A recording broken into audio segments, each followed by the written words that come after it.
नमस्कार। स्वागत है आप सबका एक बार फिर से हमारे YouTube चैनल के ऊपर। आज के कार्यक्रम में हम राहु के 11वें भाव एवं केतु के पंचम भाव में होने के प्रभाव को विस्तार पूर्वक समझेंगे। राहु सबसे ज़्यादा मिस्टीरियस प्लैनेट है। ये अपने आप में बहुत सारी मिस्ट्री को लिए बैठा है। साथ ही साथ अगर मैं इसे सबसे ज़्यादा मटीरियलिस्टिक प्लैनेट कहूँ तो ये बिल्कुल सही होगा। भ्रम का कारक भी राहु को ही माना जाता है। अनकन्वेंशनल अनऑर्थोडॉक्स चीज़ें यानी कि ट्रेडिशन से बिल्कुल हट करके जो चीज़ें हैं ये भी राहु के द्वारा ही सिग्निफाई की जाती है। अगर हम भ्रम को समझें कि व्यक्ति भ्रम में फंसा हुआ है, ये देने का काम भी पत्रिका में राहु ही करते हैं। न्यू टेक्नोलॉजी जितनी भी आप देख रहे हैं ना आजकल, चाहे वो एआई है या फिर कुछ और है, ये भी राहु के डोमेन में ही आता है। राहु का ही पोर्टफोलियो है। हम बात कर रहे हैं 11वें भाव में बैठे राहु की, यानी कि 11th हाउस को समझें तो ये आपकी इनकम का है। देखिए, दूसरा भाव ओवरऑल वेल्थ है। मतलब किसी ने आपको अगर पैसा दे दिया तो वो पैसा आपके पास आ गया, वो आप सेकंड हाउस से देखेंगे। लेकिन जो आप अपनी मेहनत से पैसा कमा रहे हैं, जिसको आप आमदनी कहते हैं, इनकम कहते हैं, ये आपको पत्रिका के 11वें भाव से पता लगता है। 11वां भाव आपके सोशल सर्कल का है। 11वां भाव आपके भाई बहन का है जो आपसे बड़े हैं, एल्डर सिबलिंग का ये भाव है। साथ ही साथ आपके एफर्ट्स को भी ये दर्शाता है। क्यों? क्योंकि ये उपचय स्थान है, तो 11वां भाव भी लड़ करके मेहनत करके चीज़ों को हासिल करने को दर्शाता है। साथ ही साथ काम त्रिकोण का सबसे स्ट्रॉन्गेस्ट भाव है। कुंडली का तीसरा, सातवां और 11वां भाव काम त्रिकोण को दर्शाते हैं। उसमें अगर आप देखेंगे 3, 7, 11 इस ऑर्डर में, इस क्रम में सबसे आखिरी नंबर 11वें का आता है। इस वजह से स्ट्रॉन्गेस्ट काम त्रिकोण पत्रिका का 11वां भाव है। यानी कि आपकी जो कामनाएं हैं, आपकी जो डिजायर्स हैं, वो भी आप पत्रिका के 11th हाउस से ही देखते हैं। मोटे तौर पर अगर मैं बीच में रोक करके बोलूं, तो अगर आपको ये देखना है कि जीवन की आपकी बड़ी इच्छाएं पूरी होंगी कि नहीं होंगी, एकदम संक्षिप्त में आपको देखना है। आपको दशा से नहीं मतलब है, आप उसमें बहुत डीपली नहीं समझते हैं कुंडली को, लेकिन फिर भी आपको बस इतना जानना है कि मेरी इच्छाएं पूरी होंगी कि नहीं होंगी, मेजर मेजर इच्छाएं। तो आप 11th हाउस 11th लॉर्ड की स्थिति को देख लीजिए पत्रिका में। अगर वो बली है तो आपकी ज्यादातर इच्छाएं पूरी कर देंगे वो। एनीवेज, आ जाते हैं अपने टॉपिक के ऊपर। राहु अगर 11वें भाव में बैठा हो तो कैसा परिणाम देगा? देखिए, सबसे पहले तो ये आपकी इच्छाओं को बहुत ज़्यादा बढ़ा देंगे। मतलब आपके जो डिज़ायर्स होंगे ना वो बहुत ही ज़्यादा होंगे। एक के बाद एक डिज़ायर्स की जो है ना वो नंबरिंग होगी कि ये भी चाहिए, ये भी चाहिए, ये भी चाहिए जीवन में। साथ ही साथ आम तौर पर मैंने क्या देखा, ये बहुत इंपॉर्टेंट पॉइंट है। आम तौर पर जिनका भी राहु 11वें घर में होता है, ये सबसे बड़े होते हैं। मतलब इनसे बड़ा स्पेशली कोई भाई नहीं होगा। इन 80% ऑफ द केसेस आप देखेंगे कि जिनकी भी कुंडली में राहु 11th हाउस में हो, उस व्यक्ति से बड़ा उसका कोई ब्रदर नहीं होता है, भाई नहीं होता है। यंगर ब्रदर हो सकता है बट एल्डर ब्रदर उसका नहीं होगा। ये आप भी अपनी पत्रिका के ऊपर लगा करके देख सकते हैं अगर राहु आपका 11th में बैठा हो, स्पेशली अगर वो अकेला बैठा है। यहाँ पर बैठा वो राहु आपको एम्बिशियस बनाता है। जैसा मैंने कहा, डिजायर्स बहुत देने वाले होंगे। राहु धन के लिए अच्छा है। क्यों? क्योंकि जैसा मैंने कहा, मेहनत करके व्यक्ति अपनी इच्छाओं की पूर्ति करता है, तो कहीं ना कहीं पैसे का भाव है। राहु का बैठना यहाँ मटेरियलिस्टिक चीज़ों के लिए, हर प्रकार की मटेरियलिस्टिक चीज़ों के लिए काफ़ी अच्छा है। तो यहाँ पर बैठा हुआ राहु आपको मेहनत भी करवाएगा और फिर आपको धन प्राप्ति में भी मदद करेगा। 11वें भाव में राहु बैठा हो, सोशल कनेक्शंस आपके बहुत बड़े होंगे और बहुत ऊपर लेवल तक होंगे। मतलब जहाँ पर आप काम करने जाते हैं, जहाँ पर भी आपका वर्क प्लेस है, वहाँ पर आपके जो सोशल कनेक्शंस होंगे वो बहुत ही ज़्यादा होंगे। आमतौर पर मैंने देखा है ऐसे लोगों को कि बहुत बड़े लेवल पर इनका सोशल कनेक्शन रहता है, और आजकल के ज़माने में तो ये बहुत आसान हो गया है। साथ ही साथ धन के मामले में ये राहु आपको विशेष लाभ देता है। कैसे? मल्टीपल सोर्सेज ऑफ इनकम अगर आप चाह रहे हैं कि एक से ज़्यादा सोर्सेज ऑफ इनकम रहे मेरे पास, तो राहु इन 11th हाउस से बेटर प्लेसमेंट शायद ही कोई हो, क्योंकि पैसे का भाव है, इनकम का भाव है। राहु जैसा मटेरियलिस्टिक प्लैनेट है, तो हमेशा जो बुद्धि है, हमेशा जो दिमाग है ना, वो इसी बात के ऊपर रहता है कि मुझे अपने इनकम को कैसे बढ़ाना है और मैं क्या कर लूँ साथ में, कि मेरा जो धन है वो कैसे और तरीक़ों से आ जाए। तो ये मटेरियल ग्रोथ के लिए, मटेरियलिस्टिक ग्रोथ के लिए बहुत बढ़िया कॉम्बिनेशन है। शॉर्टकट से भी ऐसे लोग पैसा कमाने की सोचते हैं, गुरेज नहीं रखते हैं। तो शेयर मार्केट, स्टॉक ट्रेडिंग, इनको मज़ा आता है उसमें भी, तो शेयर मार्केट की तरफ भी मैंने इनकी रुचि देखी है। जब राहु 11th में हो तो शेयर मार्केट से भी लाभ के योग यहाँ पर बना देते हैं राहु। मित्र एवं सोशल सर्कल से आपको लाभ होगा, खास करके पैसे से जुड़ा लाभ। क्यों? क्योंकि हम तो बात ही कर रहे हैं 11th हाउस की यहाँ पर। तो लाभ अगर होगा तो मॉनेटरी बेसिस पे लाभ होगा, पैसे का लाभ होगा। मान लीजिए मेरे किसी मित्र ने या सोशल सर्कल के किसी बंदे ने मेरी हेल्प कर दी, जिससे मेरा काम चल पड़ा, जिससे मेरा बिजनेस चल पड़ा, तो यहाँ पर मैंने देखा है कि राहु बहुत ही ज़्यादा हेल्प करता है आपको। राहु, जैसा मैंने कहा कि ये अनकन्वेंशनल चीज़ों को दर्शाता है और उसमें ही विदेश भी आते हैं।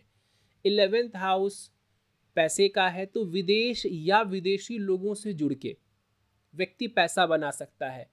व्यक्ति विदेश जाके पैसा अर्न कर सकता है, व्यक्ति एमएनसी कंपनी में काम करके पैसा अर्न कर सकता है। तो यहाँ पर फॉरेन एवं फॉरेनर्स से जुड़ करके भी लाभ कमाने की योग आम तौर पर मैंने देखे हैं। कुछ नेगेटिव स्थिति में अगर राहु मान लीजिए जहाँ बैठा है, इसका स्वामी खराब हो, देखिए मैं बार बार कहता हूँ कि राहु केतु छाया है, इसकी जो पूरी रिजल्ट देने की ताकत है ना, वो इस बात के ऊपर निर्भर करती है कि ये बैठा कैसा है, मतलब किस ग्रह के साथ बैठा है और किसकी राशि में बैठा है। क्योंकि ये छाया है, ये अपने आप में इसके पास पोटेंशियल नहीं है कुछ रिजल्ट देने की, इसको वो बेस चाहिए कि मैं किस दिशा में जाकर के रिजल्ट दूं। तो अगर यहाँ पे बुरे ग्रहों के साथ बैठ गया राहु, तो इसकी खुद की एनर्जी नेगेटिव हो गई, या जिस भाव में राहु बैठा है इस भाव का स्वामी कहीं पिटा हुआ हो आपकी पत्रिका में, तो ये आपके इनकम में परेशानी देगा। कैसी परेशानी देगा? तो स्टेबिलिटी खराब कर देगा। जहां हम कह रहे थे ना कि आपको मल्टीपल सोर्सेज ऑफ इनकम आएंगे, यहां पर ये होगा कि पैसा लगातार आपको नहीं आएगा। जो भी फंड्स आपको आएंगे वो रुक रुक के आएंगे। किसी महीने अच्छा गया, किसी महीने थोड़े पैसे आए, किसी महीने पैसे बहुत कम आए। तो राहु खराब स्थिति में यहाँ पर हो तो आय में उतार चढ़ाव देता है। बड़े बहन के साथ या अगर एल्डर सिबलिंग कोई भी है आपके, तो उनके साथ संबंधों को ये खराब करता है और सुखों में कमी करता है। आपके ओवरऑल सुख में भी ये जो राहु है ये कमी करेगा। 11वें भाव में बैठे राहु की अगर हम दृष्टियों की बात करें तो इसकी 5वीं दृष्टि पड़ेगी पत्रिका के 3रे भाव के ऊपर। यात्राएं करवाएंगे ये राहु, यात्राओं से लाभ के योग बनाएंगे। मित्रों के साथ आपकी अच्छी बनेगी, वहां से लाभ करवाने की कोशिश करेंगे। अगर बाई चांस आप मीडिया से जुड़े क्षेत्र में काम कर रहे हैं, तब तो यहाँ पर राहु आपको 3rd हाउस के ऊपर दृष्टि डाल करके और भी ज्यादा आपको क्रिएटिव बनाएगा। राहु की 9वीं दृष्टि पड़ेगी पत्रिका के 7th हाउस के ऊपर। यहां पर एक बात आप समझिए, 3रा, 7वां, 11वां, मैंने कहा ये काम त्रिकोण है। अब राहु की दृष्टि पड़ रही है ना, राहु 3रे को भी प्रभावित कर रहे हैं, 7म को भी, और 11वें में वो खुद बैठे हैं, यानी कि कामनाओं को तो बढ़ा रहे हैं। इसी वजह से विवाह भाव के ऊपर जब राहु की दृष्टि पड़ेगी तो पहले तो ये लव मैरिज के योग बनाएंगे, अनकन्वेंशनल मैरिज के योग बनाएंगे, यानी कि अपने कास्ट से, अपनी बिरादरी से अलग हट करके आप विवाह कर सकते हैं। दूसरा, चूंकि कामनाएं ज़्यादा हैं आपकी, इस वजह से आगे जा कर के एक्स्ट्रा मैरिटल अफेयर या किसी प्रकार का अफेयर भी आपका हो सकता है, जिसकी वजह से परेशानी देखने को मिले। तो यहाँ पर राहु की 9वीं दृष्टि जो सप्तम के ऊपर पड़ रही है, ये सेंसिटिव होती है। अगर यहाँ पर सप्तमेश की स्थिति खराब हो पत्रिका में, तो कई बार मैंने देखा है कि मैरिज में परेशानी आती है एक्स्ट्रा मैरिटल अफेयर की वजह से। आगे बढ़ते हैं, केतु के ऊपर चलते हैं। देखिए, राहु से बिल्कुल 180 डिग्री ऑपोजिट केतु मिलेंगे हमें पत्रिका के 5म भाव में। केतु मोक्ष का और डिटैचमेंट का कारक है। जहाँ राहु हमें चीज़ों से जोड़ने का काम करता है, हमें बाउंड करता है कि हम बहुत सारे रिश्तों के पीछे जाएं, हम लोगों से जुड़ें, हम पैसे से जुड़ें। वहीं पर केतु हमें उन चीज़ों से पृथक करता है, अध्यात्म का कारक है, मोक्ष का कारक है। यहाँ पर केतु बैठे हैं पंचम भाव में। पंचम भाव आपकी संतान, आपकी शिक्षा, आपकी लव लाइफ, इसको दर्शाता है और आपकी सोच को भी दर्शाता है कि आप प्लानिंग कैसी करते हैं, आपकी बुद्धि कैसे काम करती है। ये भी फिफ्थ हाउस से हम देखते हैं। तो केतु जब पंचम में बैठेगा तो सबसे पहले तो आपके रोमांटिक रिलेशनशिप के लिए ये बुरा कॉम्बिनेशन है, क्योंकि ये तो डिटैचमेंट का कारक है। आप खुद समझिए, लव रिलेशनशिप में हम एक ऑपोजिट जेंडर के व्यक्ति के साथ जुड़ते हैं, तो जुड़ना तो केतु के नेचर में ही नहीं है। तो अगर केतु फिफ्थ हाउस में है तो ये 80 to 90% ऑफ द चार्ट के लिए बुरा है फॉर रोमांटिक रिलेशनशिप, अगर ये फिफ्थ हाउस में बैठा है। संभव है कि आपका प्रेम संबंध या तो लंबा नहीं टिकेगा या फिर आपका पार्टनर जो भी आपको मिलेंगे वो रोमांटिक नहीं होंगे। इसका मैंने केवल एक एक्सेप्शन देखा है, अगर आपका पार्टनर धार्मिक हो या आध्यात्मिक हो, यानी केतु के गुण उसके अंदर पहले से विराजमान हो, योगा मेडिटेशन आदि में उसकी रुचि हो, और फिर ऐसे व्यक्ति के साथ आपके रिलेशनशिप बने, तो फिर हाँ, आपका रिलेशनशिप अच्छा चलेगा और लॉन्ग टर्म भी होगा। एक्सेप्शनल केस में ऐसा हो सकता है इन 10% ऑफ द केसेस, अदरवाइज जो बाकी के 90% केस हैं उसमें आप यही देखेंगे कि ऐसे लोगों का जो भी रिलेशनशिप है वो लंबा नहीं चलता। यहाँ पर मैंने एक चीज़ और देखी है कि केतु पंचम में हो, धोखा भी व्यक्ति खाता है, व्यक्ति को धोखा भी देखने को मिलता है प्रेम के मामले में, तो थोड़ा सजग रहिएगा। केतु यहाँ पर बैठे हुए हैं, आप ट्रेडिशनल पढ़ाई कर सकते हैं। ट्रेडिशनल कोई ऐसी विद्या है जिसकी आप पढ़ाई करना चाहते हैं, आप कर सकते हैं। जैसे अगर लैंग्वेज में मैं बात करूँ तो संस्कृत विषय आदिकाल से चला आ रहा है, तो आप संस्कृत वगैरह की नॉलेज ले सकते हैं, या फिर आप आयुर्वेद सीख सकते हैं, होम्योपैथी सीख सकते हैं अगर हम मेडिकल साइंस की बात करें। वैसे ही ज्योतिष वगैरह जैसे जो विषय हैं ये भी आप सीख सकते हैं, आपकी रुचि हो सकती है यदि आपकी पत्रिका के पंचम भाव में केतु हो। केतु कंप्यूटर प्रोग्रामिंग के क्षेत्र में भी आपको रुचि देता है, टेक्निकल एस्पेक्ट भी केतु का होता है, क्योंकि राहु केतु शनि मंगल ये टेक्निकल प्लैनेट्स भी कहलाते हैं, तो टेक्निकल एस्पेक्ट है इस प्लैनेट का, इस वजह से टेक्निकल शिक्षा के योग भी केतु बनाता है यदि पत्रिका के फिफ्थ हाउस में ये हो तो। फिफ्थ हाउस में केतु इमोशनल ब्रेक डाउन करवाता है। इमोशनल ब्रेक डाउन आप समझते होंगे कि मानसिक तौर पर टूट जाना। अगर खराब स्थिति में केतु है तो इमोशनल ब्रेकडाउन व्यक्ति का कभी ना कभी बहुत होता है, मैंने देखा है। कब होगा? जब दशा चलेगी या बुरे ग्रहों की दशा चलेगी, तो केतु पंचम में बैठा हो तो इमोशनल ब्रेकडाउन, फ्रस्ट्रेशन ये करवाते हैं। केतु पंचम में हो तो सीमित संतान सुख होती है। देखिए आजकल वैसे भी खास करके हिंदू धर्म के लोग तो एक या दो बच्चे ही करते हैं, लेकिन अगर हम वैसे देखने की कोशिश करें तो केतु अगर पंचम में है तो नंबर ऑफ चिल्ड्रन को ये थोड़ा लिमिट करता है इन मेजॉरिटी ऑफ द केसेस। 100% मैं नहीं बोलूँगा, क्योंकि अगर बहुत शुभ ग्रहों का प्रभाव हो जाए, पंचमेश की स्थिति बहुत अच्छी हो जाए तो केस बदल जाएगा, लेकिन अगर केतु है यहाँ पर तो संतान सुख को ये सीमित करता है। अध्यात्म में रुचि संभव है। एक चीज़ और मैं बोलूँगा, केतु अगर फिफ्थ में बैठा है, पास्ट लाइफ से जो चीज़ आप ले करके आ रहे हैं ना, वो बहुत हैवी है आपका, मतलब उसका बहुत प्रभाव रहेगा इस जन्म में आपको।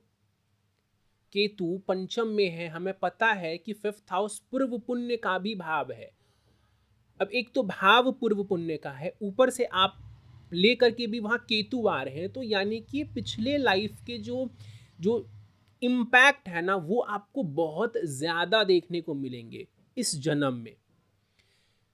इसको थोड़ा सा मैं और एक्सप्लेन करता हूँ। देखिए हम सभी कहीं ना कहीं पिछले जन्म के कर्माज को लेकर के आगे बढ़ रहे हैं, क्योंकि जो सर्कमस्टेंसेस हमें मिलते हैं इस जन्म में वो पिछले हमारे पास्ट लाइफ के बेसिस पर मिलते हैं। लेकिन अगर केतु आपका फिफ्थ में है तो वो इवेंट्स, ऐसे इवेंट्स होना जो बियॉन्ड मेरे कंट्रोल है, वो नेगेटिव भी हो सकता है, वो पॉजिटिव भी हो सकता है। लेकिन वो मेरे कंट्रोल से परे होगा, ये मैंने देखा है। और आप ये लगा के देख सकते हो, अगर केतु पंचम में हो तो पास्ट लाइफ कर्मास के जो भी इम्पैक्ट होते हैं वो बहुत ज़्यादा देखने को मिलते हैं इस जन्म में। चलिए, तो ये था पत्रिका में केतु इन 5th हाउस और राहु इन 11th हाउस के प्रभाव को हमने समझा। उम्मीद है ये कार्यक्रम आपको पसंद आया होगा, चीज़ें समझ आई होंगी। कार्यक्रम पसंद आया तो वीडियो को लाइक ज़रूर करें, चैनल को अभी तक सब्सक्राइब नहीं किया है तो इसे सब्सक्राइब ज़रूर कर दें।